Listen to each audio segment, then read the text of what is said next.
Rimtais keliautojais save laikantys žmonės tokias vietas dažniausiai aplenkia arba net smerkia ir net nežiūri į tą pusę.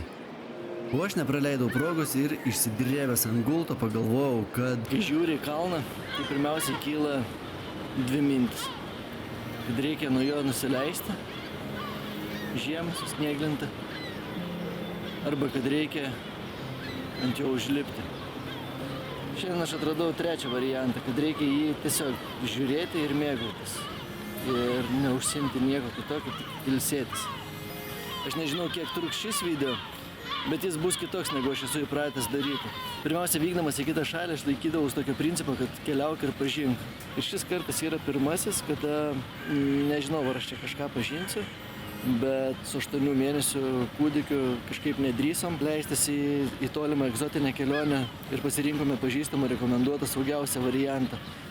Ir girdėjau, kad čia triukšminga, saulėta, šilta jūra ir daug maisto. Ar taip yra iš tikrųjų? To ir pažiūrėsime. Keista sakyti. Ir mes esame Turkijoje, Kemere, kur viskas įskaičiuota.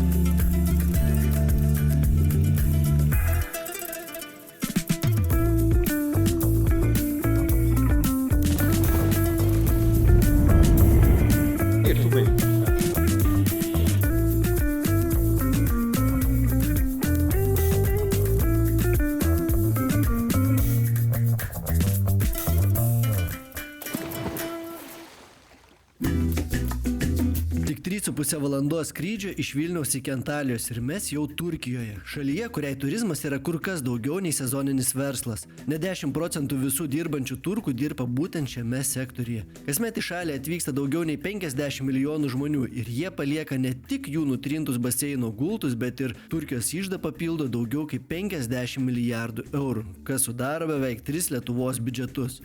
Bet kaip taip nutiko, kad poilsis tapo toks, sakykim, paprastas? Daugelis pasakys, kad šaunuoliai turkai ir jie čia viską sugalvojo. O vat ir ne. Norint surasti teisingą atsakymą, turime nusikelti į 49 metus ir akis nukreipti į Maljorką. Vienas belgų kilmės vyrukas vardu Gerardas Blicas turėjo viziją, kuri neapsiribojo atostogomis 5 žvaigždučių viešbučiuose, o apėmė visą poilsį be rūpesčių. Tiesiog viena kaina ir daugiau jokių klausimų apie sąskaitas. Jis tikėjo, kad po karo pasaulis turi išmokti ilsėtis iš naujo. Gerardas sukūrė pirmąją Club Med stovyklą, kurioje viskas – nakvynė, maistas, veiklos ir pramogos buvo įskaičiuota. Tiesiog už visą paketą gaudo į vienos eilutės sąskaitą. Ir nuo tada kelionių pasaulis pasikeitė visiems laikams. Ir štai dabar, prabėgus daugiau nei 70 metų, aš sėdžiu čia, mėgaujuosi maistu, nieko neplanuoju ir galvoju, jog tai, ką Blicas sugalvojo tada, vis dar veikia ir dar didesniais masteliais. Nors viskas įskaičiuota, idėja buvo paprasta ir graži, kad visi lygus, visi valgo prie to paties stalo, bet kur atsiranda rinka, ten atsiranda ir konkurencija. Viešbučiai, norėdami pritraukti poilsiautojus pas save, pradėjo šią idėją pardavinėti kaip prestižinę paslaugą. Kuo daugiau restoranų, tuo aukštesnis lygis. Kuo ilgesnis baro meniu, tuo geresnės tavo atostogos. Net jei nežinai, kiek tai kainuoja, viešbutis tave priverčia manyti, kad tai elitinė paslauga. O realybėje dažnai eini į tą patį pagrindinį restoraną valgyti tą pačią keptą mėsą. Bet jausmas, kad galėtum eiti kitur, ir yra tai, už ką sumokėjai. Ir tas prestižas tapo ne tuo, ką išnaudoji, o tuo, ką tau duoda galimybę išnaudoti. Dėl šios priežasties žmogui labai lengva pasijausti ypatingam. O kai taip jautiesi, tai dažnu atveju nori ir atšvęsti, pakeliant taurelę. Dar vieną, ir dar vieną, ir dar vieną. Ir tol, kol...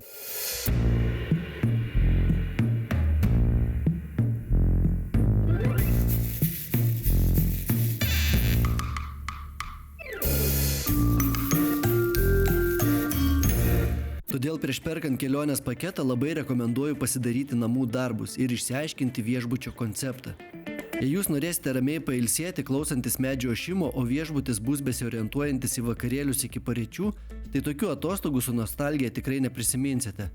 Mes ieškojome viešbučio atviro šeimoms su vaikais ir Paloma Foresta puikiai atitiko šį konceptą.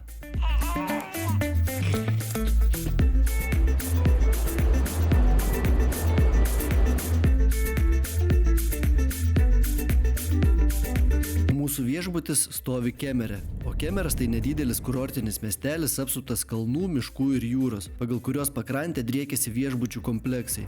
Bet pagrindinis jausmas čia ramybė. Ne ta triukšminga Turkija, kokią kartais įsivaizduoji, o labiau poilsio zona gamtos fone.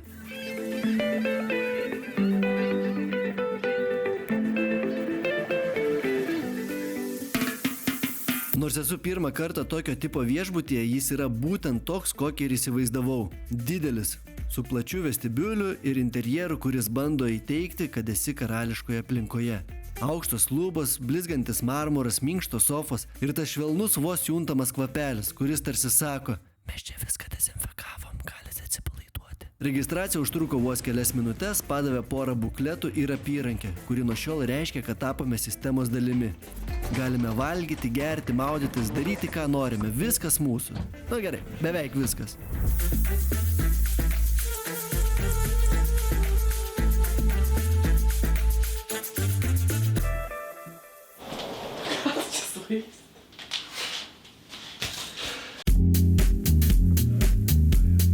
Kambarys erdvus ir švarus.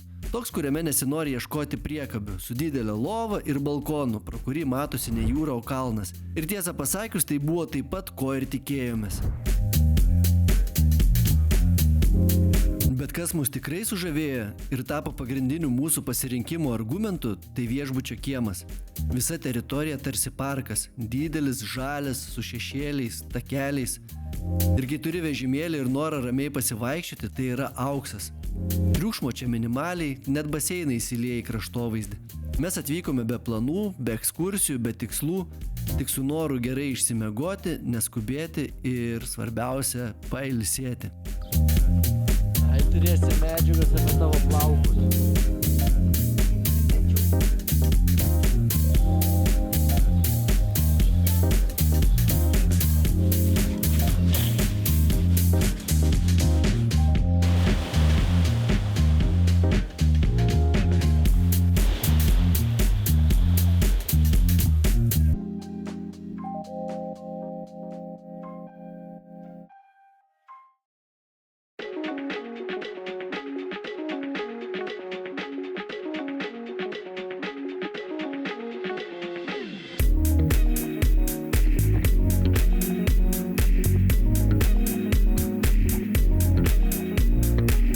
Prieš akis net savaitę laiko vienoje teritorijoje. Ir į galvą lenda klausimas, ką čia reikės veikti, ar nebus nuobodu. Na gal ir nebus, nes čia pilna įvairiausių veiklų. Pirmiausia, viešbutis siūlo apsilankyti à la carte restoranuose, kuriuose galima paragauti maisto iš skirtingų pasaulio virtuvių. Patarimas norintiems išbandyti šiuos restoranus, rezervacijas pasidarykite pirmąją atvykimo dieną, nes vėliau galite negauti vietų. Aš į maistą paprastai žiūriu kaip į kurą. Tai iš smalsumo rezervavau vietą vienam restorane ir pavakarieniavau su kačiukais, kurie taip ir taikėsi pavogti iš manęs kokį mėsos gabaliuką.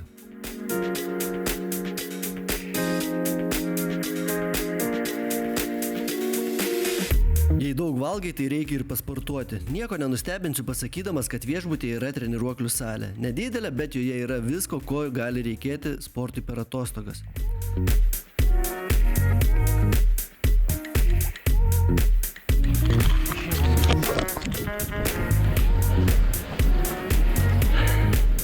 Kas čia tokia? Kas čia tokia?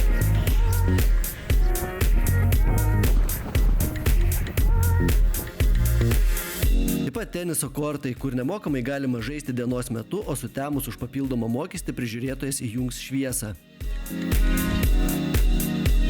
Rytais ir dienos metu organizuojamos grupinės mankštos, joga, aerobika, zumba. Taip, tai irgi dar vyksta. Ir kiti užsiėmimai.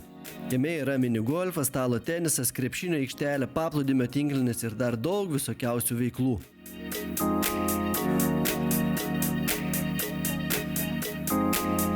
Atsipalaidavimui galima nueiti į sauną ar turkišką pirtį. Taip pat veikia spa, kur už pinigus galima užsisakyti savo patinkantį masažą ir iš tikrai ilgo sąrašo. Vaikams irgi yra sukurtos zonos. Miniklubas skirtas vaikams iki 12 metų, kuriame ir mūsų žmogutis linksmai leido laiką. Paaugliams padaryta atskira erdvė, kurioje pilna įvairiausių žaidimų bei organizuojamos diskotekos.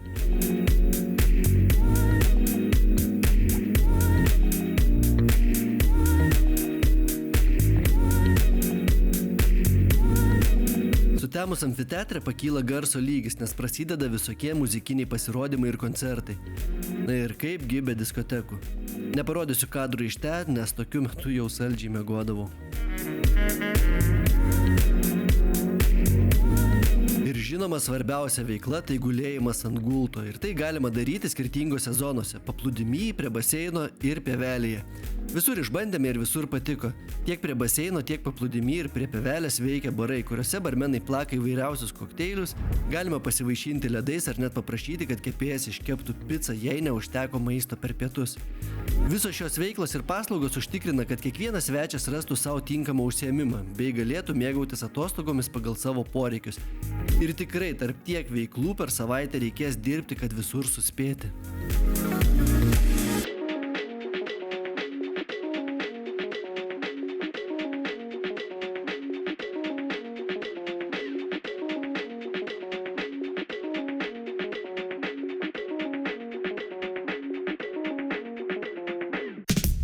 Į tokias vietas žmonės paprastai keliauja su kelionių organizatoriais. Taip viskas paprasčiau ir dažnu atveju kaina būna geresnė. Kelionių organizatoriai turi tokį dalyką, kad po atvykimo susitinka su poilsiautojais ir dar jiems bando parduoti savo paslaugų, tokių kaip ekskursijos į aplinkinės vietas, kanjonus, krioklius ir panašiai.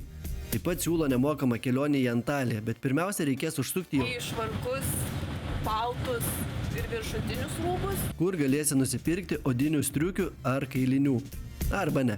Aš dar nebuvau su tuo susidūręs, todėl pasiūlymas pasirodė priimtinas, o kai nuvažiavome į kailių saloną, kaip ir buvo galima tikėtis, papuolėme į skemą. Už kelis rubelius salone paprašė 16 000 eurų, bet neparodžius susidomėjimo per kelis kartus kainą nuleido iki 2 000. Kai pasiūliau 200 eurų, palinkėjo geros dienos ir parodė, kurioje pusėje yra išėjimas. Tada vairuotojas nuvežė į prekybos centrą, jis jau buvo normalesnis, bet ir ten be ugnies. Na, bent jau pasivažinėjame po regiono autobusiuku. Aš vis bandau suvokti, kiek tokia schema gali būti pelninga. Juk čia pusės dienos išvykos su asmeniniu vairuotoju. Turbūt kailinių pirkėjų netrūksta. Prabėgo pusę dienos, o po tokios išvykos su kailiniais derybomis ir prekybos centrais norėjosi pasidaryti savo kažką gerą. Viešbutyje veikia kirpykla, o turkai jau nuo senų laikų garsėja savo kirpėjais, tad patikėjau savo galvą vietiniam meistrui. Dėl rezultato, tai čia jau skonio reikalas, bet pati procedūra tai buvo 1,5 valandos malonumo.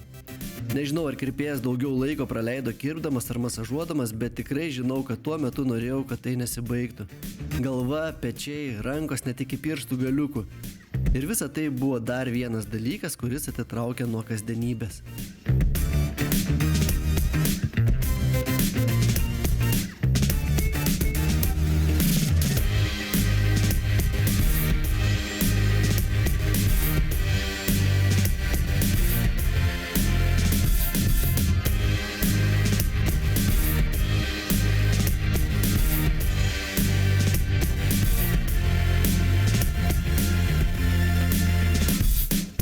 Palomo Foresto viešbutis duris atvėrė 1989 metais ir paskutinė renovacija buvo įvykdyta 2015 metais, tai jau beveik prieš 10 metų.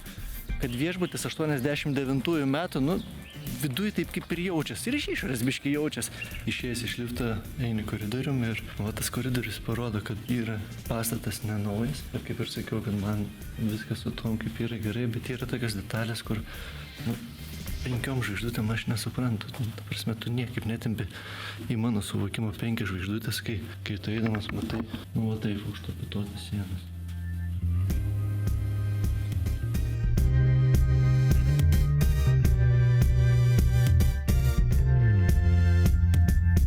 Ar tai problema, nežinau. Daug kas užsisakinėdami all inclusive paketus žiūri, kada statytas viešbutis. Dėl to priklauso ir pačių paslaugų kokybė. Aš nežinau, man tai tokio savotiškai jaukaus vaibelio suteikia tie ilgi statybų metai. Remontas kambariuose kaip ir padarytas, įrengimo kambariuose iš principo kaip ir užtenka. Nėra ten taip, kad viskas blizgėtų, bet ar to reikia, kad viskas blizgėtų, tai manau kaip ir visko pakanka.